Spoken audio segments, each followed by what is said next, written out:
Pessoal, tudo bem? Vamos continuar lendo esse livro grandioso há 2000 anos. Esse é o livro da vida do Emmanuel, e é o próprio Emmanuel, que é o mentor de Chico Xavier, que está ditando a Chico Xavier esse livro, onde ele abre a última encarnação dele, onde ele foi um senador romano, ele foi o Públio Lentulus, e ele o livro começou então quando ele estava ali tendo uma visão, através de um sonho que ele teve da última encarnação dele, da encarnação anterior a essa que ele está contando aqui.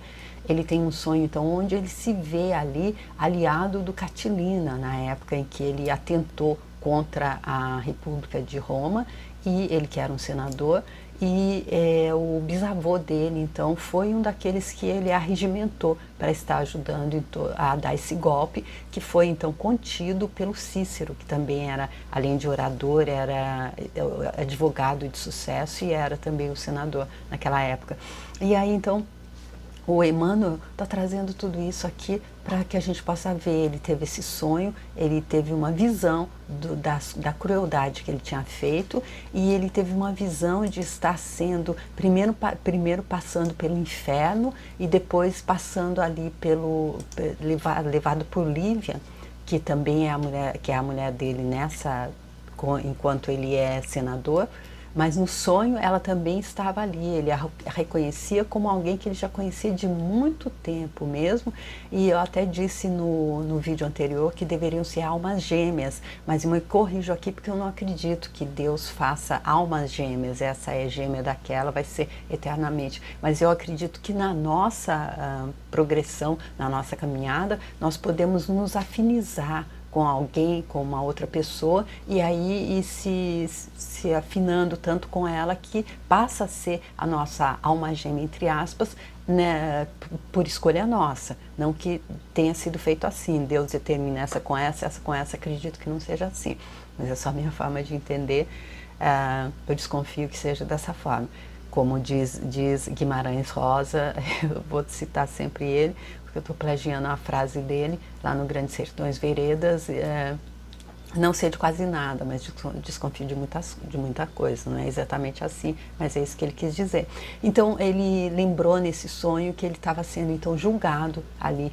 Primeiro ele foi julgado no julgamento terrestre, onde ele foi decapitado, e depois ele passa no inferno, onde ele vê as pessoas no inferno mental dele, que nós já entendemos isso, especialmente está bem explicado ali no livro Mais Esperto que o diabo é a parte negativa do átomo, então é tudo energia. Então se nós fomentamos ele no nosso mental, o inferno também está na nossa mente, é para ali onde a nossa mente está vibrando que a gente vai também depois que a gente morre, também eu desconfio disso.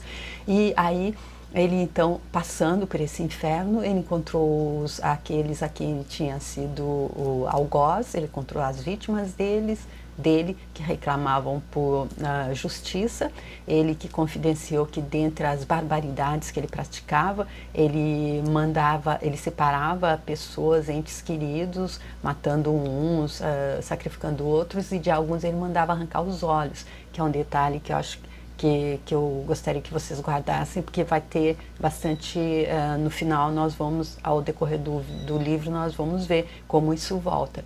E então, aí ele, levado por Lívia, vai para esse julgamento em que a justiça dos deuses, na misericórdia dela, determina a volta dele ao turbilhão das lutas do mundo, diz, para que laves as nódoas de tuas culpas nos prantos remissores.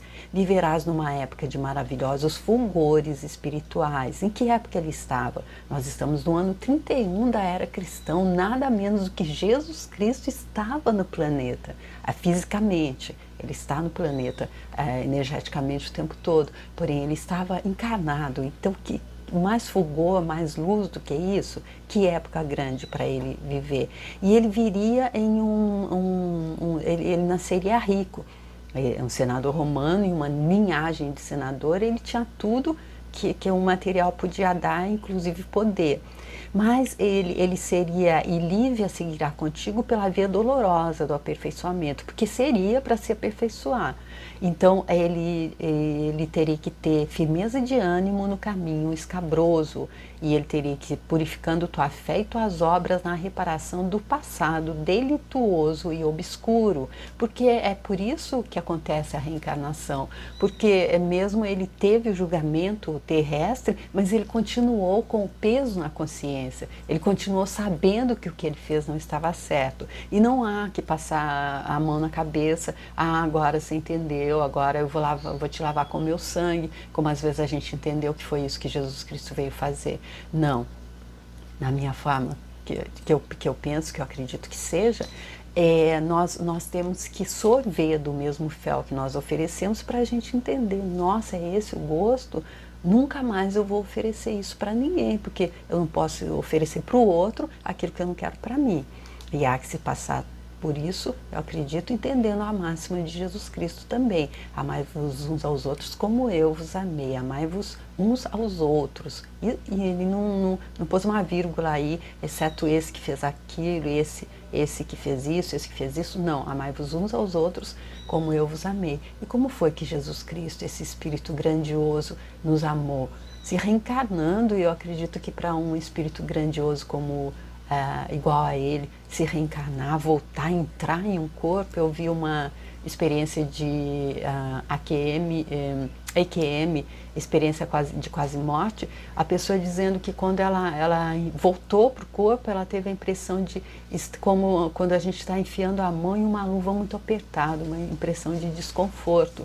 E aí, eu acredito que seria mais ou menos como colocar um elefante em um fusquinha, de tanto que tem que ser ali condensado. E ele fez tudo isso, passou por todos toda a tortura, todos o tipo de crueldade que podia ser feito até ser crucificado. Então foi dessa forma que ele nos amou. Ele mostrou na prática. Ele não trouxe só essa teoria, amai-vos uns aos outros, mas eu vou amar mais ou menos assim, mas faço o que eu faço, mas não faço o que eu digo, mas não faço o que eu faço. Não, ele fez o que ele estava dizendo para nos exemplificar.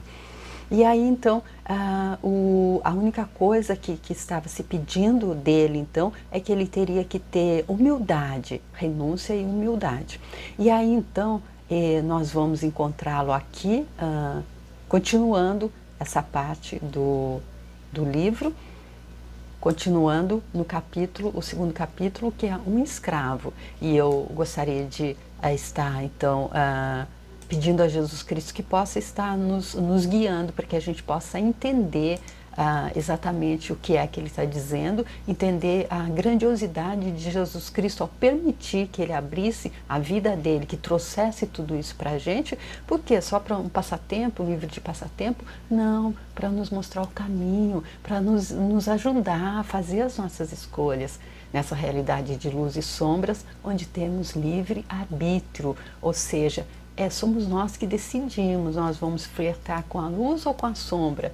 E ali no filme Guerra nas Estrelas, que o professor Helicoto disse que foi todo também canalizado pelo De Luca, que realmente aquilo aconteceu, nós vemos ali que o Jedi, que nasceu todo com uma missão, ele deve ter passado ali, viu o que é que ele viria fazer, ele acabou flertando mais com a sombra, ele escolheu o lado escuro da força, e aí nós vimos o que aconteceu. Então vamos continuar aqui pedindo a Jesus Cristo para nos mostrar qual é a consciência que se requer, para que a gente possa assimilar, que a gente possa entender, que a gente possa usar isso realmente como um guia, um guia moral para a nossa vida, tá bom? Então vamos lá. O segundo capítulo é Um Escravo. Desde os primeiros tempos do Império, a mulher romana havia se entregado à dissipação e ao luxo excessivo, em detrimento das obrigações santificadoras do lar e da família. Aqui então ele já começa o capítulo falando então sobre o comportamento da mulher romana. Nós estamos lá no ano de 31, na Roma Antiga, então ele explicando que em detrimento das obrigações santificadoras do lar e da família. Eu acredito também, desconfio que espírito não tem sexo, que hoje eu sou João, amanhã eu fui Maria, depois de amanhã eu volto a ser João novamente, então hoje eu sou mãe, ontem eu fui pai. Eu acredito que seja mais ou menos assim. Por isso que eu acredito que também ali, como nós vimos ali no julgamento, nós temos começamos lá bem atrás, temos um grande caminho que a gente já percorreu, um monte de coisa que a gente já plantou. Então, eu acho que sempre que a gente volta, nós passamos então ali, fazemos ali a programação. Então, acredito que quando a gente se programa a ser mãe, especialmente, a ser esposa, a cuidar do lar, aí então nós escolhemos. E é uma missão importantíssima, não é? Porque eu acredito até também que quem tem mais até peso na educação de um filho, de uma filha, na educação, ou seja, de um homem, de uma mulher, na educação de um ser humano, seja mais a mãe. Eu acredito. E aí, então, se a mulher, então, ela não cumpre o papel dela, então, se a família é a base, eu acredito, então, que seria até a queda de Roma passaria até por esse trecho que ele está dizendo, por esse motivo. A facilidade na aquisição de escravos empregados nos serviços mais grosseiros, como nos mais elevados mistérios de ordem doméstica, inclusive os da própria educação e instrução, havia determinado grande queda moral no equilíbrio das famílias patrícias, porquanto a disseminação dos artigos de luxo vindos do Oriente, aliada à ociosidade, amolecera as fibras de energia e de trabalho das matronas romanas, encaminhando-as para as frivolidades da indumentária, da vestimenta, para as intrigas amorosas, a preludiar a mais completa desorganização da família, no esquecimento de suas tradições mais apreciáveis.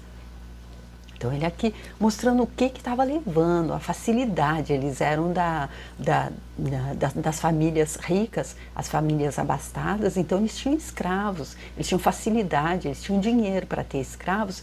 E eu vi, acredito que uma daquelas novelas de época, na época que eu via a novela, que tinha até a ama de leite, havia a escrava que amamentava a criança mesmo, a mãe visitava, via só de vez em quando. E aí, ele dizendo então que também, por causa da disseminação de artigos de luxo, então elas ficaram muito ali envoltas em ver o que ia vestir, por causa da indumentária, e entre se perdendo tempo com intrigas amorosas, a preludiar a mais completa desorganização da família no esquecimento de suas tradições mais apreciáveis. Contudo, algumas casas haviam resistido heroicamente a essa invasão de forças perversoras e criminosas. Olha como ele bate forte aqui, ele diz realmente forças criminosas, porque se o berço, onde tudo determina como é que vai ser um ser humano, como é que vai ser o adulto, é o início, é na família. Eu já ouvi dizer também que até os 7 anos a criança está moldável. É como se fosse aquelas massinhas de modelar mesmo, o brinquedo deles próprios. Os pais podem moldar a criança da forma que eles quiserem. E é por isso que é tão incrível quando às vezes a gente vê, mas está me tratando desse jeito, a gente vê alguns idosos, é só a minha opinião, ali abandonados no final da vida em algum lugar e o filho não vai visitar. Mas como é que esse filho foi moldado quando ele estava no tempo de ser moldado? Qual foi a influência que ele recebeu? O Napoleão Hill, ele fala muito disso ali nos livros dele, nos que eu fiz o Pensa em Riqueza, Mais de Perto que o Diabo, e agora estou fazendo também o Capitão da Minha Alma, Senhor do Meu Destino. Ele fala da importância da formação da pessoa com relação à influência que ela recebe ainda quando criança. Então, qual é a informação, qual é a influência que a gente está dando para a criança? Como é que a gente está moldando ela? Por isso que ele diz que algumas casas haviam resistido heroicamente a essa invasão de forças perversoras e criminosas. Mulheres havia, ao tempo, que se orgulhavam do padrão das antigas virtudes familiares, de quantas as tinham antecedido no labor construtivo das gerações de tantas almas sensíveis e nobres. Então, ele dizendo que nem tudo estava perdido, né? Havia mulheres que ainda se orgulhavam desse padrão e se mantinham, sabia quão importante era o papel delas como mãe e donas de casa. As esposas de Públio e Flamínio eram desse número. Criaturas inteligentes e valorosas, ambas fugiam da onda corruptora da época, representando dois símbolos de bom senso e simplicidade. As últimas expressões do inverno já haviam desaparecido no ano de 32, entornando pela terra, primaveril e alegre, uma taça imensa de flores e perfumes. Então ali ele está falando das esposas de Públio e Flamínio, ou seja, aqueles dois amigos senadores. O Públio, que é o próprio, que é o protagonista dessa história, porque ele é a reencarnação então de Emmanuel. Nessa época ele era um senador romano e ele estava ali então conversando no capítulo anterior. No capítulo anterior nós vimos a conversa dele com Flamínio. Então são as mulheres de Públio e Flamínio que são a Lívia e a Calpurnia, de quem ele está falando, criaturas inteligentes e valorosas. E a outra informação que ele traz é a época. Já havia se passado então um ano, porque nós estávamos no ano de 31 na primavera, ali final de maio, estamos novamente num tempo primaveril e alegre. E aí nós vimos que ali nesse momento, no passado, a Lívia estava grávida de 3 meses, então quer dizer que ela já teve o filho, e então como eles tinham ali o Flamínio tinha indicado a ele de mudar, fazer uma mudança de ares que faria bem para ele, para a família, para a filha doente. Então ele disse que esperaria esse tempo, esperaria um ano. Então eles já devem estar ali nos momentos que antecedem essa partida deles. Num dia claro e ensolarado, vamos encontrar Lívia e Calpurnia na residência da primeira, na residência da Lívia, em amável palestra, enquanto 2 rapazinhos desenham distraidamente a um canto da sala. E esses 2 rapazinhos seriam então os filhos do Flamínio e da Calpurnia, que nós já vimos, eles já citaram um deles que tinha 12 anos, e ele disse que tinha 2 filhos. Então eles estavam ali na casa da Lívia, brincando, deve ser com a Flávia, a filha dela, que já tinha sido diagnosticada com hanseníase, nós vimos também. E a hanseníase nessa época, ela era uma doença maldita, ela era uma doença dos pobres, dos escravos, os nobres não poderiam ter. As 2 senhoras organizam aprestos de viagem, corrigindo defeitos de algumas peças de lã e trocando impressões íntimas à meia voz em tom amigo e discreto. Ou seja, então elas estavam ali preparando a viagem, eles já tinham decidido, a Lívia e o Públio iria realmente viajar, aceitar o conselho do Flamínio. Então elas estavam ali em uma conversa íntima ali entre elas, entre 2 amigas. Em dado momento, os 2 meninos alcançam um dos quartos contíguos, enquanto Lívia chama a atenção da amiga nestes termos: "Teus pequenos não têm hoje os exercícios habituais?" "Não, minha boa Lívia", respondeu Calpurnia com delicadeza fraternal, adivinhando-lhe as intenções. "Não só Plínio, mas também Agripa consagraram o dia de hoje à doentinha. Adivinham as tuas vacilações e escrúpulos maternos, considerando a boa saúde dos nossos filhinhos, mas os teus receios são infundados."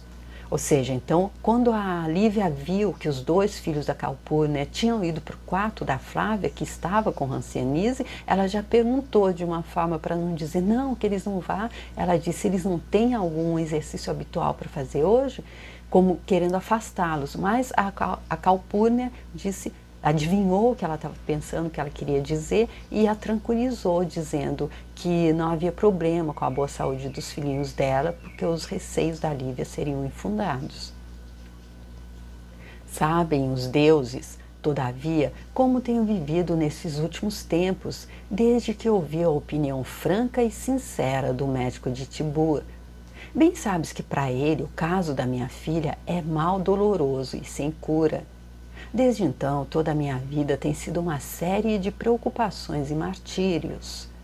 Tomei todas as providências para que a pequena fosse isolada do círculo de nossas relações, atendendo aos imperativos da higiene e à necessidade de circunscrever, com o nosso próprio esforço, a moléstia terrível.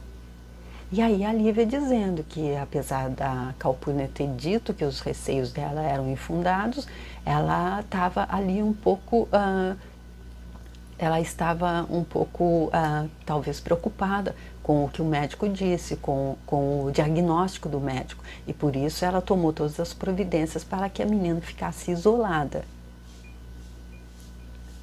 Mas quem te diz que o mal é incurável?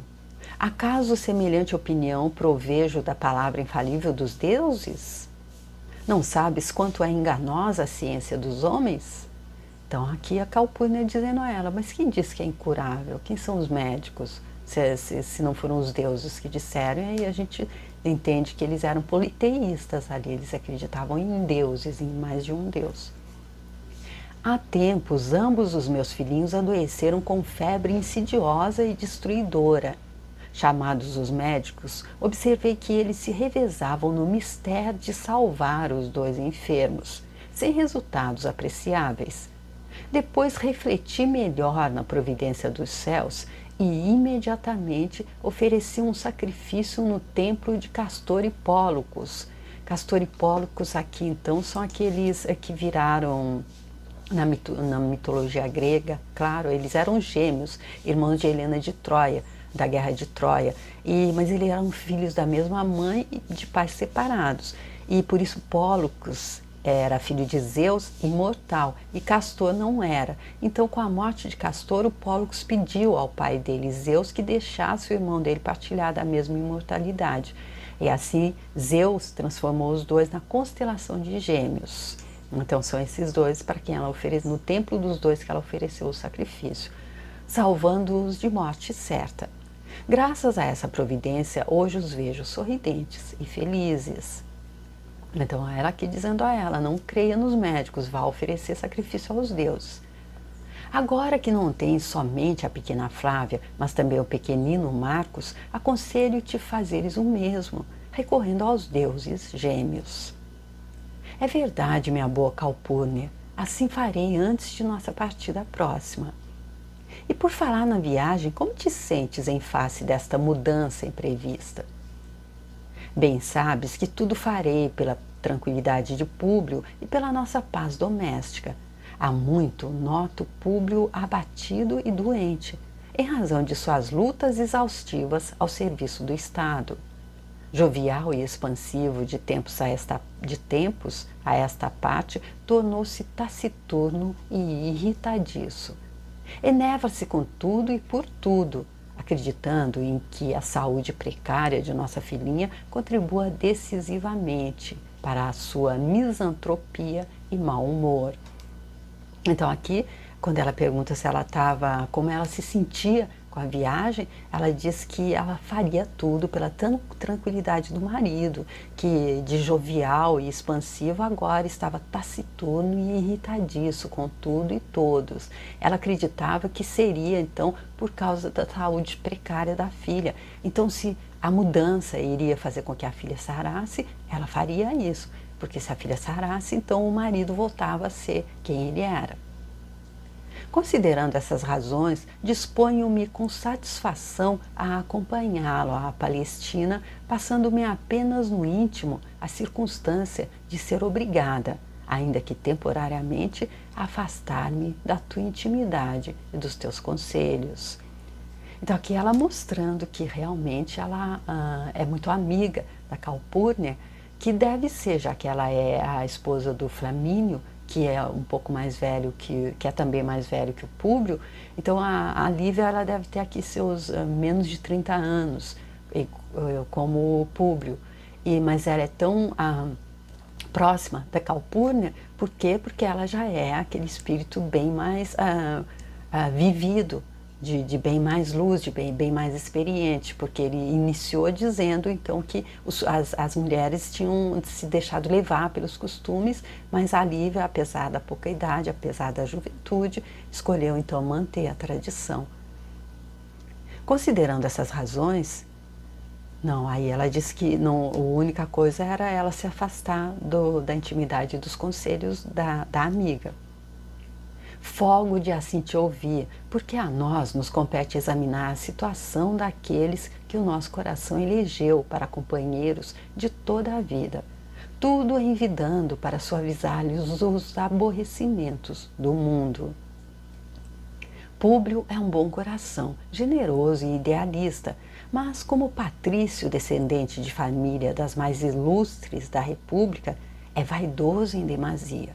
Homens dessa natureza requerem grande senso psicológico da mulher, sendo justo e necessário que aparentes igualdade absoluta de sentimentos, de modo a poderes conduzi-los sempre pelo melhor caminho. Então a Calpurnia aqui ratificando, mostrando que realmente a presença de Lívia na vida de Públio aqui seria de vital importância para que ele conseguisse estar fazendo o que ficou programado ali para ele nessa encarnação. Ou seja, fazer renúncia e humildade. Ela dizendo que ele é vaidoso em demasia. Flamínio deu-me a conhecer todas as circunstâncias da tua permanência na Judéia, mas alguns pormenores existem que eu ainda desconheço. Ficarás de fato em Jerusalém? Pergunta Calpurnia então. Sim, Públio deseja que nos fixemos na mesma residência do tio Salvo, de seu tio Sálvio, em Jerusalém, até que possamos eleger o melhor clima do país de maneira a beneficiar a saúde da nossa filhinha. Está bem, exclamou Calpurnia, assumindo ares de maior discrição. Em face da tua experiência, sou obrigada a esclarecer o teu espírito, considerando a possibilidade de quaisquer complicações futuras. Então, Calpurnia aqui tomando ares de maior discrição, falando assim ali mais, talvez ao pé do ouvido, ela ia passar ali uma coisa importante para a Lívia, que em face da tua inexperiência, ela ia então colocá-la um pouco a par do que ela encontraria. Lívia surpreendeu-se com a observação da amiga, mas toda ouvidos revidou, impressionada. Mas que queres dizer? Sei que não tens um conhecimento mais acurado dos parentes de teu marido, começou explicando a Calpurnia, que há tanto tempo se conservam ausentes de Roma, murmurou Calpurnia com as minudências características do espírito feminino. E constituía um dever de amizade aclarar teu espírito a fim de não te conduzires com demasiada confiança por onde passares. Aqui então a Calpurnia colocando a Lívia alerta, colocando a Lívia de orelha em pé para saber onde é que ela estaria pisando. O pretor Salvio Lentulus, que há muitos anos foi destituído do governo das províncias e agora tem simples atribuições de funcionário junto do atual procurador da Judéia, não é bem um homem idêntico a teu marido, que se tem certos defeitos de família, é um espírito muito franco e sincero. Ela aqui então começa falando do tio do Públio, que está dizendo que ele não é exatamente como o Públio, que tem um espírito muito franco e sincero. Eras muito jovem quando se verificaram acontecimentos deploráveis em nosso ambiente social, com referência às criaturas com que agora vais conviver. A esposa de Sálvio, que ainda deve ser uma mulher moça e bem cuidada, é irmã de Cláudia, mulher de Pilatos, a quem teu marido vai recomendado em caminho da alta administração da província.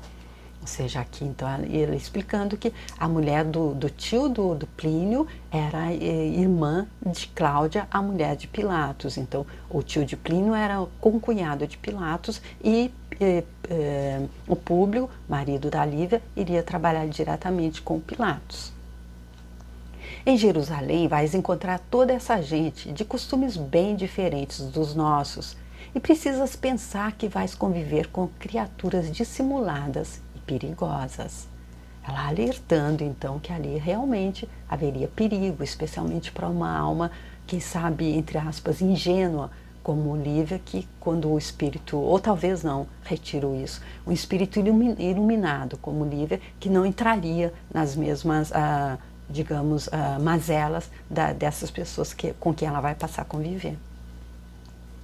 Não temos o direito de reprovar os atos de ninguém, a não ser em presença daqueles que consideramos culpados ou passíveis de recriminações. Mas devo prevenir-te de que o imperador foi compelido a designar essa gente para serviços no exterior, considerando graves assuntos de família na intimidade da corte. Então a Calpurnia aqui, justificando esse alerta que ela está fazendo, ela disse: a gente não deve estar condenando ninguém, a gente não deve estar fazendo fofoca. Eu já ouvi até, não sei, li em algum lugar, que a gente devia estar falando das pessoas, só das pessoas que estivessem presentes, especialmente se a gente fosse falar alguma coisa negativa a respeito dessa pessoa.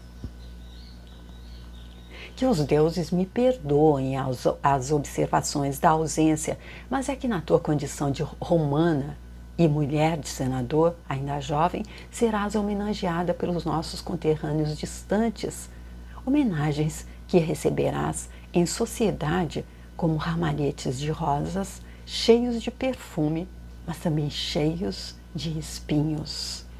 Então aqui a Calpurnia falando de uma forma cifrada para mostrar a Lívia que ela realmente estaria entrando, talvez, num ninho de cobras, para dar uma resumida assim, colocando Lívia realmente alerta ao que a estava esperando.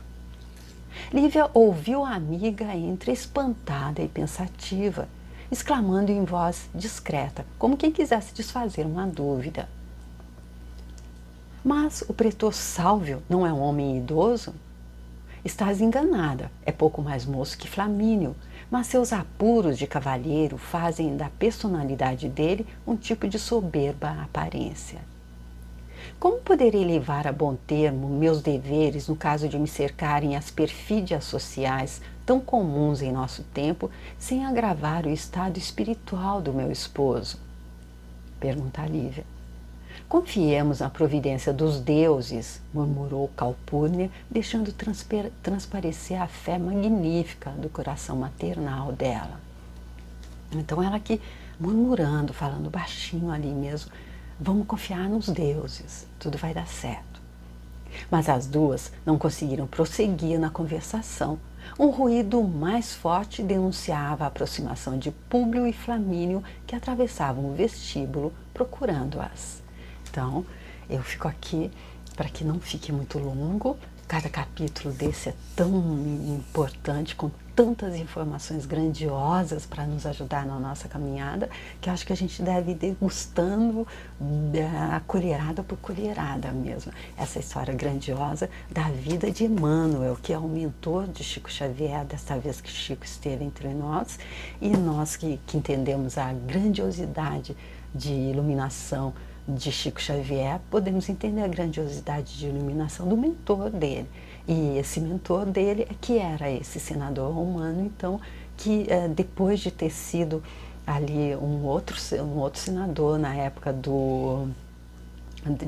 de Catalina, ele participou ali da conspiração, fez coisas horrendas, voltou como então o senador Públio Lentulus agora, e ele foi dito a ele que ele deveria de ser humilde e ter renúncia.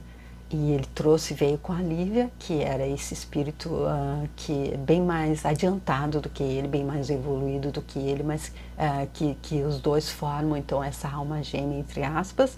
E então ele está vivendo agora, está nos contando como é que foi essa experiência dele, então, depois que ele veio fazer esse resgate do que ele já tinha feito anteriormente, mas está tudo nos vídeos anteriores. Ele contou isso no sonho, aí no primeiro capítulo. É só você pegar os vídeos anteriores, você vai entender tudo. E aí então aqui eles estão partindo para uma nova, um início, que realmente aí ele vai ser posto à prova completamente, a humildade e a renúncia dele. E Lívia também vai estar ali. Realmente é bem forte a história e eu amo e espero que vocês estejam gostando também. Muito obrigada, especialmente você que talvez não teria nenhum acesso a esse livro, você que tivesse algum preconceito contra esse livro. Eu gostaria, se você, óbvio, se você quiser, acompanhe comigo. E se você quiser também compartilhar, se você quiser deixar a sua curtida, se você quiser deixar uma mensagem para mim, eu vou ficar super feliz e espero realmente contar com você para que a gente continue aqui, então, esse segundo capítulo, que é O Escravo, desse livro, Há 2000 anos. Tá bom, gente? Muito obrigada e até lá. Tchau.